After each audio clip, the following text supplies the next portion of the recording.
नमस्कार मुलांनो, कशा आहात सगळे तुम्ही? आय होप तुम्ही छान सगळे मजेत असाल. चला तर मग मुलांनो, आपण आज काय शिकूया? आज आपण इयत्ता 5वी मधलं काय माय इंग्लिश बुक ह्याच्यातलं काय करूया मुलांनो? आज आपण टेस्ट सॉल्व करूया. तर बघा मुलांनो, आपण फर्स्ट युनिटमध्ये 1.1 पासून 1.12 पर्यंत काय केलेलं आहे? आपण सगळा अभ्यास केलेला आहे. आपण सगळं म्हणजे एक्सप्लेनेशन केलं, प्रश्नांची उत्तरं सोडवली, ॲक्टिव्हिटी केली, आपण टेस्टसुद्धा दिलेल्या आहेत. तर या टेस्टमध्ये काय आहेत म्हणजे असे विभाग करण्यात आलेले आहेत. बघा, हे इथे दिसते युनिट 1 मधलं जर ही जी पहिली टेस्ट आहे त्याच्यातला 1.4, ठीक आहे. 1.4 म्हणजे songs and greetings, A to Z, we speak English, number work. ते ह्या 4 घटकांमध्ये आपण ह्या 4 टॉपिकमध्ये जे काही आपण शिकलेलो आहोत त्याच्यात आपण ग्रामर पोर्शन पण केलेला होता. परत रायमिंग वर्डसुद्धा शिकलेलो आहोत. अजून काय केलं होतं आपण? पोएमचं एक्सप्लेनेशन केलेलं होतं. ऑड वन आउट अशासारखा मुलांना आपण अभ्यास केला होता. तर आपल्याला काय करायचं आहे ते हे इयत्ता 5वीतील 1.1 पासून 1.4 पर्यंत इथे काय आहे की इथे प्रश्न येतील, म्हणजे ॲक्टिव्हिटी होईल. गेम थ्रू काय करायचं आहे आपल्याला, ही टेस्ट सॉल्व करायची आहे. चला तर मग आपण युनिट 1 पासून 1.4 पर्यंत जो काही अभ्यास केलेला आहे, जो काही ग्रामर पोर्शन शिकलेला आहोत त्याचा आपण टेस्ट देऊन रिकॉल करूया. चला तर मग सुरुवात करूया. बघा मुलांनो, इथे काय दिलेलं आहे? युनिट 1 मधलं दिलेलं आहे 1 to 4 पर्यंत जे चॅप्टर झालेले आहेत ते. तर इथे बघा आपल्याला 4 हे दिलेले आहेत, 4 स्टेप्स दिलेले आहेत. पहिली स्टेप्स आहे मुलांनो ॲक्टिव्हिटी, आणि मग आहे गेमद्वारे काय करायचं आहे मुलांनो? आपण प्रश्नाची उत्तरं द्यायची आहे. मग ॲक्टिव्हिटी, गेम याद्वारे आपण प्रश्नाची उत्तर दिल्यानंतर आपल्याला एक छोटीशी टेस्ट द्यायची आहे. आणि मग त्याच्यानंतर काय शिकायचं आहे मुलांनो? आपल्याला क्वेश्चन अँड आन्सर म्हणजे प्रश्नांची उत्तरं द्यायची आहेत. चला मग रेडी आहात तुम्ही? चला आपण सुरुवात करूया ॲक्टिव्हिटीला. तर बघा, ॲक्टिव्हिटीमध्ये काय दिलेलं आहे मुलांनो? आपला पहिला प्रश्न आहे, बघा तुम्हाला स्क्रीनवर दिसतो आहे. बघा काय दिलेलं आहे मुलांनो? Read the question and click on the right answer. म्हणजे आपल्याला काय स्क्रीनवर क्वेश्चन दिसेल, प्रश्न दिसेल, आणि आपल्याला तो वाचायचा आहे आणि त्याचे योग्य जो उत्तर असेल, योग्य त्याचं ऑप्शन असेल त्याला आपल्याला क्लिक करायचं आहे. तर मुलांनो बघा इथे काय दिसते आहे तुम्हाला?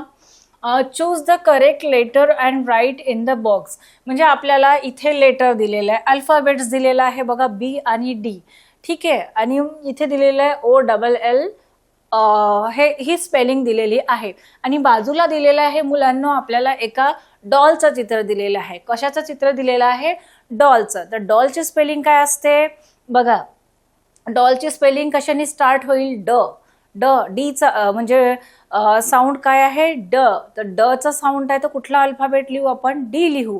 तर बघा हे डॉल आहे. मग मला सांगा मुलांनो, इथे जर रिकामी जागा आहे आणि OLL असं ऑल लिहिलेलं आहे, तर आता हे डॉल आहे, तर आपल्याला डॉलच्या स्पेलिंगसाठी कुठलं अल्फाबेट चूज करावं लागेल? सांगा पाहू. बी लिहू की डी लिहू? सांगा. Very good. तर काय येईल मुलांनो? D. D for doll. D for doll. B येणार नाही. बघा आता आपण वाचू. DOLL doll. डॉलची स्पेलिंग काय आहे मुलांनो? DOLL doll. डॉलचा पिक्चर दिलेला आहे, त्या पिक्चरच्या अनुषंगाने आपल्याला अल्फाबेट चूज करायचं होतं आणि ते आपण बरोबर चूज केलेलं आहे. तर DOLL डॉल. मुलांनो आता आपण पुढच्या प्रश्नाकडे वळूया. बघा नेक्स्ट क्वेश्चन. बघा आपल्याला काय दिसतोय? Choose the correct letter and write in the box. आपल्याला काय करायचं आहे? म्हणजे अल्फाबेट दिलेला आहे, G आणि P दिलेला आहे, आणि इथे REEN ही स्पेलिंग दिलेली आहे. तर आपण इथे जो अल्फाबेट आहे तो इथे लिहूया, त्याच्याने कोणती म्हणजे स्पेलिंग तयार होते ते बघूया. ऑलरेडी तुम्हाला कलर कुठला दिसतोय मुलांना? सांगा. हा कुठला कलर आहे? हिरवा, म्हणजेच ग्रीन कलर आहे. तर बघा GREEN, तर हे ग्रीन कलरला कुठलं लागेल? P लावलं तर ते प्रीन होईल, त्याचा कुठला अर्थ बनत नाही. आणि GREEN ग्रीन, ग्रीन म्हणजेच हिरवा. REEN आहे, तर याला योग्य असं अल्फाबेट कुठलं लागेल मुलांनो? तर लागेल G. बघा Gला आपण प्रेस करू, आपलं उत्तर बरोबर आहे मुलांना. बघा तर ग्रीनची स्पेलिंग काय आहे? GREEN, green. ग्रीन म्हणजेच हिरवा रंग. मुलांना आता आपण पुढच्या प्रश्नाकडे वळूया. पुढचा प्रश्न काय आहे ते बघूया. बघा आपल्याला काय दिसतो आहे, आता इथे PIN दिसतो आहे. Choose the correct letter and write in the box. आता PIN, तर इथे ह्या दोन अल्फाबेट्स मधून काय लावलं, म्हणजे कुठली स्पेलिंग लावली तर ते योग्य असं शब्द तयार होईल. आता बघा PIN, बघा PINC लावलं तर काय झालं, ते म्हणजे सीचा पण साऊंड कच होतो, तर पिंक, पण ते योग्य आहे का? नाही. आणि बघा PINK, पिंक. पिंक, पिंकची स्पेलिंग काय मुलांनो? इथे काय लागेल? PINK, pink. सी लागेल का? नाही. हे ऑड जाती आहेत. तर पिंक, पिंक म्हणजे कुठला कलर असतो मुलांनो? पिंक म्हणजे गुलाबी कलर असतो. ठीक आहे. तर आपलं इथे अल्फाबेट काय लागेल? पिंकची जर स्पेलिंग पूर्ण करायची असेल आपल्याला तर सी लागेल की के लागेल मुलांनो? Very good. तर काय लागेल? के. पिंकची स्पेलिंग काय आहे? PINK, pink. पिंक म्हणजेच गुलाबी. आता नेक्स्ट क्वेश्चन कडे वळूया. हे प्रश्न वाचायचं मुलांनो. इथे प्रत्येक वेळेस काय होते की वेगवेगळ्या प्रकारचे प्रश्न विचारले जातात, त्याच्यामुळे हे जी हेडिंग आहे हे आपल्याला वाचायला पाहिजे आणि त्या अनुषंगानेच आपल्याला प्रश्नांची उत्तरे द्यायची आहेत. तर बघा मुलांनो इथे काय आहे, कुठला शब्द आहे बरं? सर्वप्रथम आपण काय करूया मुलांनो, हा प्रश्न वाचूया. काय लिहिलेला आहे सांगा मला? Click on the rhyming words. म्हणजे आपल्याला काय सांगायचं आहे मुलांनो? Rhyming word. काय सांगायचं आहे इथे? काय सांगायचं आहे? Rhyming word. रायमिंग म्हणजे पहिला शब्द हा याची स्पेलिंग वेगवेगळी असते पण त्यांचा साऊंड काय असतो? एकसारखा असतो, म्हणजे आवाज एकसारखा असतो. आणि रायमिंग वर्ड जे आहेत कवितेच्या ज्या ओळी असतात, पोएमच्या ज्या ओळी असतात, लाईन्स असतात, त्याच्या ते शेवटी येतात. कॅन, टॅन, मॅन, बॅन असं, म्हणजे एकसारखं साऊंड उच्चार करताना त्यांचा साऊंड एकसारखा असतो. तर आपल्याला काय शोधायचं आहे मुलांनो? रायमिंग वर्ड शोधायचं आहे. तर बघा मुलांनो इथे काय दिलेलं आहे? वॉक. WALK, walk. वॉक म्हणजे चालणे. तर वॉकच्या खाली जर वॉक, टॉल असं म्हणू का? हा रायमिंग वर्ड वाटतो का? नाही. हे बघा ALK अशी स्पेलिंग आहे आणि इथे TALL, tall. Walk, tall rhyming word वाटतो का मुलांनो? नाही. आता बघा वॉकच्या सोबत आपण टॉक बोलूया. Walk, talk, walk, talk. एकसारखं वाटतो आहे, साऊंड एकसारखं येतो. म्हणजेच काय मुलांनो की वॉकचं रायमिंग वर्ड काय असेल? वॉकचं रायमिंग वर्ड असेल टॉक. वॉक, टॉक आहे. ALK ही एकसारखी स्पेलिंग आहे, फक्त हा जो शब्द आहे पहिला जो असतो तो बदलतो आणि साऊंड याचा सारखा येतो. काय आहे? Walk, talk. तर वॉकचं रायमिंग वर्ड काय आहे मुलांनो? टॉक. आता आपण पुढच्या प्रश्नाकडे वळूया मुलांनो. बघा आता परत आपल्याला रायमिंग वर्डच हे करायचं. हे रायमिंग वर्ड आहे म्हणजे एकसारखा उच्चार. पिक, PICK, पिक म्हणजे उचलणे. पिक, टॉप रायमिंग वर्ड वाटतं तुम्हाला? एकसारखा साऊंड येतो? नाही येत. पिक, SICK, सिक. पिक, सिक सारखा उच्चार आहे.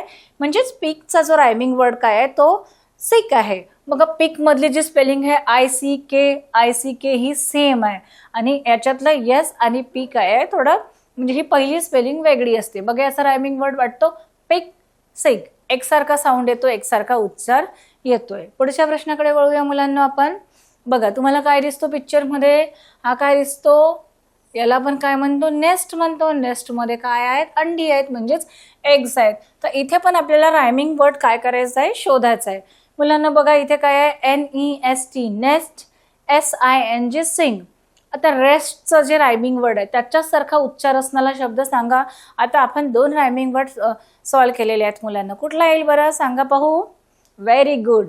ही EST स्पेलिंग सेम आहे, फक्त R आणि हे N वेगळे आहेत. Rest, nest. Rest, nest. आता ह्याच्यासोबत बोलून बघूया आपण. Rest, sing. Rest, sing. एकसारखा उच्चार नाही आहे. हे दोन्ही शब्द आपल्याला वेगवेगळे वाटतात. काय आहे? रेस्ट, नेस्ट हे आहे रायमिंग वर्ड. तर रेस्टचं रायमिंग वर्ड काय आहे? नेस्ट. नेस्ट हे आपलं उत्तर असेल. नेस्ट म्हणजेच काय? घरटं. पक्ष्यांचं जे घरटं असतं त्यांना नेस्ट म्हणतात. आता मुलांना पुढच्या प्रश्नाकडे वळूया आपण. Read the question and click on the right answer. आपल्याला हा मुलांना प्रश्न वाचायचा आहे आणि आपल्याला इथे 2 ऑप्शन दिलेली आहेत. आपण बघा हे कवितेमध्ये आपण गुड मॉर्निंग वाल्या ज्या कवितेत आहेत हे आपण शिकलेलो आहोत. आणि आपण याचे सेंटेन्स पण काही अभ्यासलेले आहेत. बघा, what do you we say when we meet someone in the morning. आता मुलांना जर आपण ग्रीटिंग्स या सॉंग्स अँड ग्रीटिंग्स या पोएममध्ये हे झालेले आहे, तर आपण काय म्हणतो मुलांना की जेव्हा सर्वप्रथम सकाळी आपण भेटतो तर काय म्हणतो मराठीत आपण? शुभप्रभात म्हणतो की नाही? असं स्माइल देऊन शुभप्रभात म्हणतो.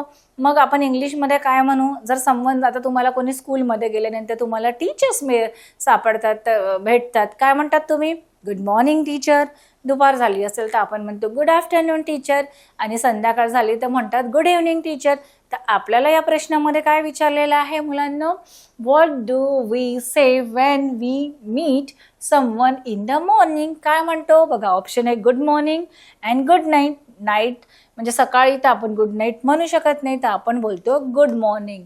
तर आपण जेव्हा सगळ्यांना फर्स्ट टाइम भेटतो सकाळी तर आपण त्यांना गुड मॉर्निंग असं बोलतो. बघूया पुढचा क्वेश्चन काय आहे. Next, a merry go round let's take a dash pride की राईड. आता मेरी गो राऊंड म्हणजे काय असते मुलांनो? तुम्ही जत्रेत गेला असाल, ठीक आहे, फेअरमध्ये गेला असाल, तर मेरी गो राऊंड म्हणजे असा काय असतो? एक असा झुला असतो. काय असतो? असं झुला असतो, ठीक आहे. आणि इथे काय असतात? असे बसण्याचे बॉक्सेस असतात, ठीक आहे. आणि हा मेरी गो राऊंड जो आहे असा गोल गोल गोल गोल फिरतो, ठीक आहे. इथे असं मुले बसले असतात, इथे मुलं बसले असतात. तर जो हा मेरी गो राऊंड आहे तो लेट्स टेक अ, काय करू आपण? जर झुल्यावर बसलो त्याची राईड घेतो की प्राईड घेतो? PRIDE. प्राईड म्हणजे मुलांना काय असते? अभिमान. आणि राईड म्हणजे सवारी, RIDE राईड. जशी बाईक राईड करतो, कार राईड करतो, आपण हॉर्स रायडिंग करतो, तर राईड म्हणजेच काय? सवारी करणे. जर आपल्याला विचारलेलं आहे की a merry go round let's take a dash. Merry go round म्हणजे हा जो झुला आहे मेरी गो राऊंड, याच्यात काय करू आपण मुलांना? ऑब्व्हियसली आपण काय करू? राईड करू. तो उत्तर आहे राईड. काय असेल मुलांना आपलं उत्तर? सांगा पाहू. राईड म्हणजेच आपण त्याची सवारी करूया. मुलांना आता आपण पुढच्या प्रश्नाकडे वळूया. बघा, fill in the blanks with a and. आपल्याला कशाने हे करायचंय मुलांना? प्रश्नाचं उत्तर आर्टिकल आहेत हे. ए अँड हे काय आहेत मुलांना? आर्टिकल्स आहेत. हे काय आहेत? आर्टिकल आहेत. काय आहेत? आर्टिकल. तर बघा, ए हे कॉन्सोनंटच्या समोर लागतो आणि अँड हे काय लागते? वॉवेलच्या समोर. तर सांगा मुलांना वॉवेल किती आहेत? इंग्रजीमध्ये वॉवेल किती आहेत? म्हणजे स्वर किती आहेत? सांगा. Very good. वॉवेल आहेत 5. आणि ती कुठली आहेत? A, E, I, O, U. हे काय आहेत मुलांना? वॉवेल्स आहेत. आणि हे 5 वॉवेल सोडले तर C, D, F, G, H, J, K, L, M, N, P, Q, R, S, T हे सगळे काय आहेत मुलांना? झेडपर्यंत हे कॉन्सोनंट आहेत, म्हणजेच स्वर आहेत. तर आपल्याला बघा, हा चित्र कशाचं दिसतोय? पिक्चर दिसतोय एलिफंट. आणि हे एलिफंटची स्पेलिंग कशाने सुरू झाली आहे मुलांना? ई याच्यानी. म्हणजे हा काय आहे? वॉवेल आहे, ठीक आहे, वॉवेल. आणि वॉवेल ने जर सुरू झाली असेल AIEOU याच्याने झाले असेल तर आपण कुठलं? आपण काय लावतो? आर्टिकल लागतो. अँड हे आर्टिकल लागतं, ठीक आहे. तर बघा, ही ईनी झालेली आहे, वॉवेलनी झालेली आहे. आपल्याला आर्टिकल लावायचं आहे ए आणि अँड. तर कुठलं येईल? दिस is.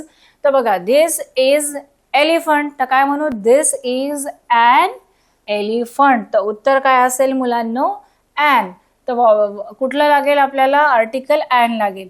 This is and elephant, कारण ही वॉवेलनी सुरुवात झालेली आहे. आता बघा, पुढचा प्रश्न पाहूया, शेवटचा प्रश्न. आता इथे पण आपल्याला आर्टिकल्स लावायचे आहे मुलांना. आताच मी तुम्हाला समजावून सांगितलं की जे वॉवेल्सनी स्टार्ट होतात, म्हणजे स्वरांनी ज्यांची स्पेलिंग स्टार्ट होते त्याच्यासमोर ॲन हे आर्टिकल लागतं, आणि जे कॉन्सनंटनी स्टार्ट होतं त्याच्यासमोर ए हे आर्टिकल लागतं. आता आपण ह्याच्या आधी एक प्रश्न सॉल्व्ह केलेला आहे मुलांना, एलिफंटवाला. आता तुम्हीच याचं उत्तर द्या मला की काय येईल. दिस इज डॅश ऑरेंज. बघा, स्पेलिंग कशाने स्टार्ट झालेली आहे मुलांना? स्पेलिंग झाली आहे ओनी स्टार्ट झाली आहे, म्हणजेच वॉवेलनी स्टार्ट झालेली आहे. मग काय येईल? याचं उत्तर काय असेल? दिस इज अ ऑरेंज होईल की दिस इज ॲन ऑरेंज होईल? Very good. This is an orange. तर हे आर्टिकल लागेल.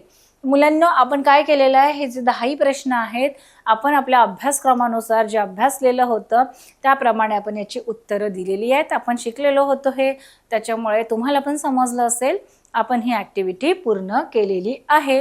चला तर मग आपण पुढच्या स्टेपकडे वळूया. बघा मुलांनो, हे झालंय ॲक्टिव्हिटी. आता मुलांनो आपण याचं जे रिकॉल आहे किंवा जे प्रश्नांची उत्तर आहेत तर आपण ते गेम खेळून आपला अभ्यास पक्का करूया. सांगा मुलांनो तुम्हाला कुठला गेम आवडतो. इथे बघा मुलांनो 5 गेम्स दिलेली आहेत. एक आहे क्रिकेट, प्लेइंग गिटार म्हणजे गिटार वाजवायचं, आणि हा माकड आणि टोपीवाला आहे. हे तुम्ही लहानपणी स्टोरी अभ्यासलेलीच आहे की कसं ते टोपीवाल्याकडून तो जो माणूस आहे तो कशी टोपी मिळवतो, कशी अक्कल लावतो, युक्ती करतो. हा एक आहे. मग आहे मुलांनो हे कारवाला गेम आहे, आणि मग हे आहे गणपती बाप्पावाला. म्हणजे आपण जर प्रश्नांची उत्तरं दिली बरोबर तर काय होईल, हा मोदकाचा प्रसाद मिळेल या मुलाला. जर तुम्ही उत्तरं दिली तर तुम्हाला छान मार्क्स मिळतील. चला तर मग आपण तुम्ही छोटे आहात, मुलांना मोदक आवडतं म्हणून आपण गणपती बाप्पा आणि मोदकवाला जो आहे छोट्या बाळाचा, हा तुमच्याच एवढा मुलगा आहे तर याला मोदक मिळाले पाहिजे म्हणून आपल्याला प्रश्नांची उत्तरं बरोबर दिली पाहिजेच, आणि तुम्हालाही रिकॉल होऊन तुम्हाला पण छान मार्क्स मिळतील. चला मग वाचूया. Choose the correct number for the word 68. आपल्याला काय करायचं, जसं बघा नंबर्स असतात 1 2 3 4 5, ठीक आहे, अशा स्पेलिंग असतात. तर सांगा मुलांना 1 पासून 10 ची स्पेलिंग काय आहे. ONE1, TWO 2, THREE 3, FOUR 4, FIVE 5, SIX 6, SIX 6, SEVEN 7, EIGST 8, NINE 9, TEN 10. ह्या आपण स्पेलिंग बघितला. तर बघा आपल्याला चूज द करेक्ट ऑप्शन. इथे काय स्पेलिंग विचारलेली आहे आपल्याला, 68 दिलेला आहे. कुठला नंबर दिलेला आहे, 60 आणि 8. बघा ऑप्शन बघूया. हा आहे 68, 86, 62, 63. आपल्याला काय विचारलेलं आहे, 68. तर 68 हा पहिल्या क्रमांकाचा आन्सर आहे. 68, 68, 68 हा नंबर आहे. ठीक आहे. 86 काय होईल, याला काय वाचू आपण, 86 वाचू. 62 याला काय वाचू आपण, 62 वाचू. आणि 63, 63. तर आपल्याला कुठली स्पेलिंग दिलेली आहे, 68, SIXTYEIGST 8, 68. तर मुलांना आपलं उत्तर काय असेल, 68 ची नंबर नेम्सची स्पेलिंग दिलेली आहे. तर आपल्याला तो नंबर शोधायचा. तर नंबर आहे 68. हा कुठल्या रंगाने दिलेला आहे मुलांना, बघा जो आन्सर असतो तो आपल्याला हे जे आहेत रेड, ब्ल्यू आणि ग्रीन, येल्लो या रंगाने दिलेला आहे. तर आपलं उत्तर आहे 68. तर आपण लाल मोदकला प्रेस करूया. बघा आपलं उत्तर बरोबर आहे. आपलं उत्तर बरोबर आहे. या मुलाला रेडवाला मोदक मिळाला आहे. ठीक आहे. गणपती बाप्पाच्या हातात मोदक आहे. जर याला उत्तर दिलं बरोबर तर त्याला मोदक मिळेल. How many alphabets are there in English language. English लँग्वेजमध्ये किती अल्फाबेट्स आहेत. किती अल्फाबेट्स आहेत मुलांनो, ए पासून झेड पर्यंत किती अल्फाबेट्स आहेत सांगा पाहू. चला तर मग आपण किती अल्फाबेट्स आहेत ते आज आपण मोजूया. बघा A B C D E F G H I J K L M N O P Q R S T U V W X Y Z. किती आहेत, किती अल्फाबेट्स आहेत, how many alphabets are there in English language. Count करूया. बघा 1 2 3 4 5 6 7 8 9 10 11 12 13 14 15 16 17 18 19 20 21 22 23 24 25 26. तर किती alphabets आहेत मुलांनो, आपण काउंट केले ए पासून झेड पर्यंत. अल्फाबेट्स किती आहेत, 26. बघा ऑप्शनमध्ये 26 दिसतोय आपल्याला, आहे की नाही 26. तर आपलं उत्तर असेल 26. आता 26 नंबर कुठल्या रंगाने दाखवलेला आहे मुलांनो, लाल रंगाने. म्हणून आपण लाल मोदकला प्रेस करूया. बघा त्याला मोदक मिळाला. आपलं उत्तर बरोबर आहे. चला तर मग आता मुलांनो आपण तिसऱ्या प्रश्नाकडे वळूया. तिसरा प्रश्न काय आहे बघू. What do we say when we met someone in the afternoon. म्हणजे आपल्याला आता तुम्हाला सांगायचं आहे मुलांनो की आपण जर दुपारी भेटलो. आफ्टरनून म्हणजे काय मुलांनो? आफ्टरनून म्हणजे दुपार. ठीक आहे, आफ्टरनून म्हणजे दुपार. तर जर आपण आफ्टरनूनला भेटलो म्हणजे दुपारी भेटलो तर आपण काय म्हणू? इथे आफ्टरनून म्हणजे दुपार, तर आपण काय म्हणू? गुड आफ्टरनून म्हणू, गुड नाईट म्हणू, गुड मॉर्निंग बोलू की गुड मॉर्निंग बोलू की गुड बाय? काय असेल आपलं उत्तर? जर आपण दुपारी भेटतो तर आपण कुठल्या ह्याच्याने ग्रीटिंग्स करतो? Good afternoon sir, good afternoon ma'am. तर उत्तर काय असेल? जर आफ्टरनूनला भेटतो आहोत तर आपण काय बोलू? Good afternoon. तर मुलांना गुड आफ्टरनून कुठल्या रंगाने दिलेला आहे? हा लाल रंगाने. तर मी लाल रंगाच्या मोदकला प्रेस करते. अशा प्रकारे हे आपण पूर्ण केलेलं आहे. आता बघा मुलांना, आपण चौथ्या प्रश्नाकडे वळूया. तुम्हाला छान मज्जा येते ही ॲक्टिव्हिटी करताना? येतच असेल. छान आहे ना? म्हणजे आपण उत्तरं द्यायची, त्याच्या थ्रू त्याला छान मोदक मिळतो प्रसादाच्या स्वरूपात. चला मग वाचा. हा प्रश्न काय आहे? The capital letter of B is. तुम्हाला काय ओळखायचं आहे मुलांना? याचं कॅपिटल लेटर. ठीक आहे, तर इंग्रजीमध्ये 12 खडी असते, ABCD. ठीक आहे, हे जे ABCD याला काय म्हणू आपण? कॅपिटल लेटर म्हणजे मोठे अक्षर. ठीक आहे, आणि मग ABCDEFGH याला म्हणू आपण स्मॉल लेटर्स. Small letters. ठीक आहे, तर हे जे आहे इथे काय विचारलेलं आहे आपल्याला? द कॅपिटल लेटर ऑफ बी. तर कॅपिटलचं बी कोणता लेटर आहे बघा. ऑप्शनमध्ये काय दिलेलं आहे? कॅपिटल A दिलेला आहे, ब्ल्यूमध्ये दिलेला आहे कॅपिटल B दिलेला आहे, ग्रीनमध्ये दिलेला आहे मुलांनो कॅपिटल D, आणि येलोमध्ये दिलेला आहे कॅपिटल E. तर मला सांगा कुठला लेटरच आहे जो बी आपण कॅपिटल लेटरने दाखवू? बरोबर, उत्तर आहे बी. बी आपण असं कॅपिटल बी, हा स्मॉल बी आहे आणि हा कॅपिटल, तर हा असंच लिहितो आपण. तर हा कुठल्या रंगाने दाखवलेला आहे? निळ्या रंगाने, ब्ल्यू कलरने. म्हणून आपण हा मोदक म्हणजे जो रंग आहे त्याला प्रेस केलं, ह्याला तो मोदक मिळालेला आहे. छान मज्जा येते. चला मुलांनो, आपण आता पुढच्या प्रश्नाकडे वळूया. आता आपल्याला विचारलेला आहे की the small letter of G is. G हा कॅपिटल लेटरमध्ये द्यायचा आहे, त्याचं स्मॉल लेटर ओळखायचं आहे मुलांना. अगदी सोपे प्रश्न आहेत जे तुम्हाला आपली सुरुवातच, आपली जे मुळाक्षर लिहायची जी सुरुवात होते जेव्हा आपण इंग्रजी शिकतो तेव्हा आपली सुरुवातच ABCD या अल्फाबेटपासून होते. आपण मग कॅपिटल लेटर शिकल्यानंतर आपल्याला स्मॉल लेटर शिकवले जातात. तर हे अगदी बेसिक प्रश्न आहे. जेव्हा आपण शिकायला लागतो इंग्रजी तेव्हाच हे शिकवले जातात. हे तुमच्यासाठी खूप सोपं आहे. काय आहे मुलांनो? The small letter of G is. जीचं स्मॉल लेटर काय आहे? हे बघा, हे बी आहे स्मॉल लेटर, हे D आहे स्मॉल लेटरमध्ये, मग आहे मुलांनो हे A आहे स्मॉल लेटरमध्ये, आणि मग हे आहे G. तुम्हाला सांगा काय आहे मुलांनो? जीचं स्मॉल लेटर कोणत्या रंगाने उत्तर दाखवलेलं आहे सांगा? Very good. तर उत्तर आहे हे पिवळ्या रंगाने जे G लिहिलेलं आहे स्मॉल लेटर ते आहेत. आपण पिवळ्या मोदकला प्रेस करूया. आपले उत्तर बरोबर आहे. एकदम सोपे प्रश्न आहेत, बेसिक प्रश्न आहेत जे तुम्हाला इझिली येतात. आता मला सांगा मुलांनो, आपल्याला परत इथे विचारलेलं आहे रायमिंग वर्ड्स. काय विचारलेलं आहे मुलांनो? आपल्याला विचारलेलं आहे रायमिंग. रायमिंग म्हणजेच एकसारखे उच्चार असणारे शब्द आपण ॲक्टिव्हिटी सॉल्व करताना रायमिंग वर्ड्स 2 ते 3 असे सोडवले आहेत. तर आपल्याला कशाचं रायमिंग वर्ड विचारलेलं आहे? नेमचं. नेम. आता बघा, रायमिंग वर्ड्समध्ये ही जी स्पेलिंग असते ऑलमोस्ट ही सेम राहते. हा जो असतो अक्षर तो बदललेला असतो. नेम, कम वाटतो का रायमिंग वर्ड? नाही. नेम, सम नाही. हे बघा इथे नेम, नेम, सेम हे वाटते आहे. बघा नेम, शुअर नाही.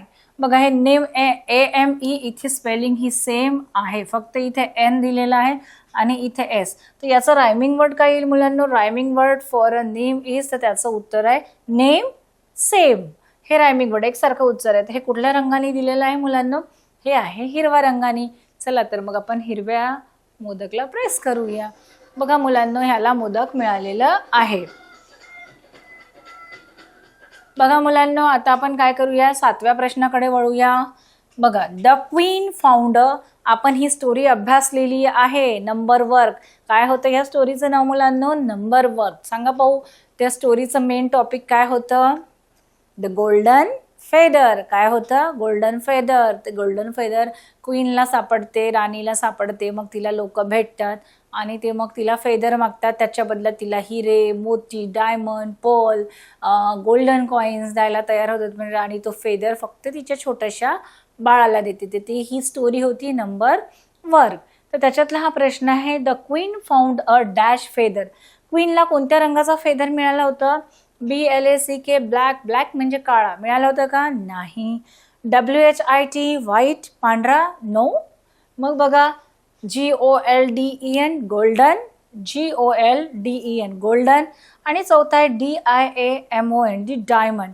तर बघा कोणत्या कलरचा फेदर मिळाला होता राणीला? बरोबर, तिला गोल्डन कलरचा फेदर मिळाला होता. The queen found a golden feather.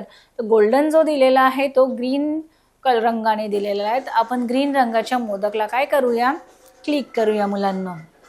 आपलं उत्तर बरोबर आहे. आता बघा आपण पुढच्या प्रश्नाकडे वळूया. वाचा, I am dash broke this cycle. बघा आता तुम्ही I am dash I broke this cycle. आता याचा अर्थ समजून घेऊया. आय एम म्हणजे मी, आय ब्रोक धिस सायकल म्हणजे मी ही सायकल तोडून टाकली, तुटली. आय ब्रोक धिस सायकल, मी सायकल तोडली. तर काय इथे काय येईल? I am happy I broke this cycle. Happy राहणार का तुम्ही मुलांनो? No. I am sorry I broke this cycle. I am sorry, माझ्या हातून ती सायकल काय झाली? तुटली. मग I am good I broke this cycle. नाही म्हणजे छान केलं मी असं म्हणू का? नाही. I am please I broke this. Please तर आपण रिक्वेस्ट करताना वगैरे बोलतो.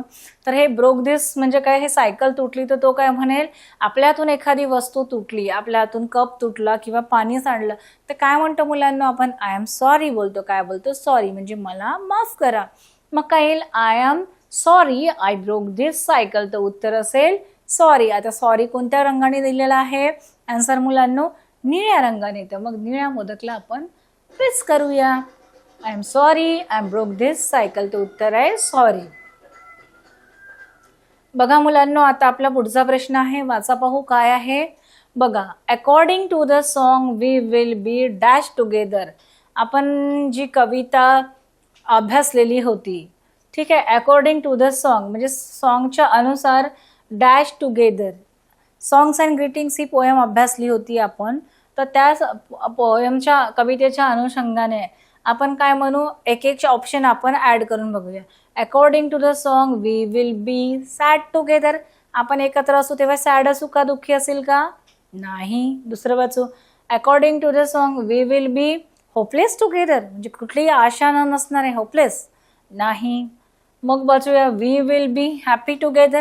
आपण सगळे असतो तर हॅपी असतो. येस. मग चौथा आपला, we will be angry together. आपण सगळे एकत्र येतो तेव्हा असे रागात असतो का? रागात धरून असतो का? नाही. मग काय येईल? According to the song we will be happy together. काय येईल उत्तर? हॅपी. हॅपी ग्रीन कलरने दिलेला आहे म्हणून आपण ग्रीन कलरच्या मोदकला प्रेस करूया. आता बघा मुलांना आपण शेवटच्या प्रश्नाकडे वळूया. इथे 10 प्रश्न दिलेली होती, त्याच्या 10व्या प्रश्नाकडे वळूया. बघा, there are dash how hours in a day. बघा, there are dash are in a day म्हणजे एका दिवसात किती तास असतात? अगदी कॉमन प्रश्न आहे मुलांना. किती तास असतात? 22 म्हणजे 22 तास असतात का? 23 23 तास असतात का? 21 21 तास असतात का? 24 24 तास असतात का? काय असेल उत्तर मुलांनो? एका दिवसात किती तास असतात? तुम्ही गणितामध्ये पण शिकलेला असतात. आपण कुठेही जातो तर 24 × 7 म्हणजे 24 तास असं आपण म्हणतो. तर काय येईल उत्तर? एका दिवसात किती तास असतात मुलांनो? 24 म्हणजे 24. तर आपलं उत्तर असेल 24. कुठल्या रंगाने दिलेलं आहे? पिवळ्या रंगाने, येल्लो कलरने. मग आपण येल्लो कलरच्या मोदकला प्रेस करूया. तर मुलांनो आपलं उत्तर अगदी बरोबर आहे. तर मुलांनो आपण ही 10 प्रश्न सॉल्व केलेली आहेत आणि ती खूप बेसिक आणि आपण जे अभ्यासलेलं होतो त्याच्यानुसारच होती आणि आपण छान प्रकारे गेम सॉल्व केलेला आहे.